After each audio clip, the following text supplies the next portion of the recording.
एक ऐतिहासिक उपलब्धि में नीतीश कुमार, जो आईआईटी मंडी से इलेक्ट्रॉनिक इंजीनियरिंग में बीटेक कर चुके हैं, भारत के लिए पैरा ओलंपिक स्वर्ण पदक जीतने वाले पहले आईआईटी ग्रेजुएट बन गए हैं।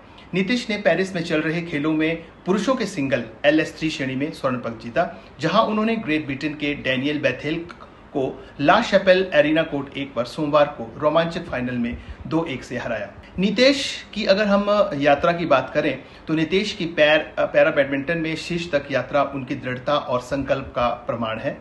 राजस्थान में जन्मे और वर्तमान में हरियाणा में रहने वाले नीतीश ने 2009 में एक ट्रेन दुर्घटना में अपना पैर खो दिया था, जिससे वो महीनों तक बिस्तर पर रहे। इस झटके के बाद और इस झटके के बावजूद उन्होंने आईआईटी मंडी में अपने समय के दौरान बैडमिंटन में एक नई दिशा और जुनून पाया। पैरा शटलर प्रमोद से प्रेरित होकर नीतीश ने कड़ी मेहनत से प्रशिक्षण लेना शुरू किया और जल्द ही वो राष्ट्रीय और अंतर्राष्ट्रीय स्तर पर प्रतिस्पर्धा करना शुरू कर दिया। उनकी प्रतिस्पर्धा यात्रा 2016 में शुरू हुई, जब उन्होंने फरीदाबाद में नेशनल्स में कांस्य पदक जीता।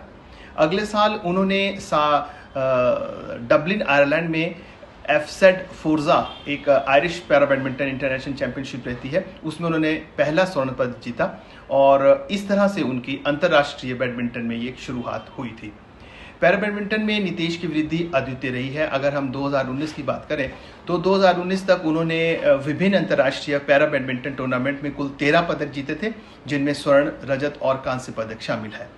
उनका गौरवपूर्ण क्षण 2020 में आया, जब उन्होंने टोक्यो पैरालंपिक पदक विजेताओं प्रमोद भगत और मनोज सरकार को हराकर नेशनल चैंपियनशिप में स्वर्ण पदक जीता।